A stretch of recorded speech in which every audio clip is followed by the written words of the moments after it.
শীতের আগমনের সঙ্গে সঙ্গে সমুদ্র উপকূলীয় অঞ্চলে বেড়েছে শীতের পোশাকের চাহিদা। সাপ্তাহিক হাটের দিন কলাপাড়া গাউন মার্কেটে ভাসমান দোকানে ভিড় বাড়ছে ক্রেতাদের। এ বিষয়ে জানাতে কলাপাড়া থেকে যুক্ত হয়েছেন জসিম পারভেজ।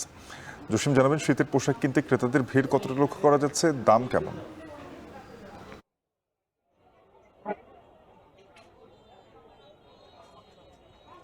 শাফিন, আপনার মাধ্যমে জানিয়ে রাখতে চাচ্ছি যে অগ্রহায়ণের শুরু থেকেই কিন্তু শীতের তীব্রতা বিরাজ করছে সমুদ্র উপকূলীয় অঞ্চলে।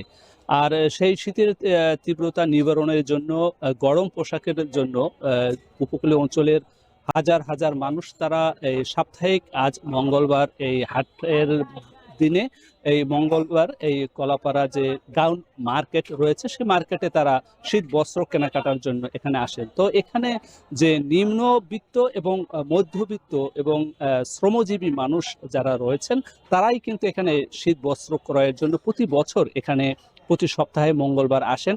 এছাড়াও এই গাউন মার্কেট ছাড়াও কিন্তু এখানকার পৌর শহরে যে বিভিন্ন রাস্তাঘাট রয়েছে সেই রাস্তাঘাটেও কিন্তু ভাসমান এই শীত বস্ত্র বিক্রয়ের ব্যবসায়ীরা দোকান সাজিয়ে বসেছেন। এখানে এই গাউন মার্কেটে প্রায় 50 জন ব্যবসায়ী তারা এখানকার গরম পোশাক বিক্রি শুরু করেছেন। তারা এই শীত মৌসুমের আজ প্রথম সপ্তাহ, এই প্রথম দিনই তারা প্রত্যাশা করছেন যে এখানে আজকে তারা 20 থেকে 25 লাখ টাকার পোশাক বেচা বিক্রি করবেন। তো এখানকার যে ক্রেতা তারা আমাদেরকে নিশ্চিত করেছে যে উপকূলীয় অঞ্চলে যে পরিমাণে শীত জেঁকে বসেছে সেই শীতের তীব্রতা থেকে নিজেকে একটু উষ্ণতার পরশ বুলানোর জন্য এই গরম জামা কাপড় বা শীত বস্ত্র কেনাকাটা করছেন।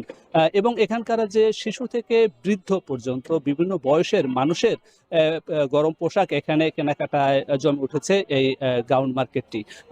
এক কথা বলা যায় যে শীত শুরু হয়েছে, গরম পোশাকও বেচা বিক্রি বেড়েছে, বাণিজ্যিকভাবে এখানকার ব্যবসায়ীরা লাভবান হচ্ছে। এই ছিল আমার কাছে সবশেষ, শাফিন। সহকর্মী জসিম পারভেজ।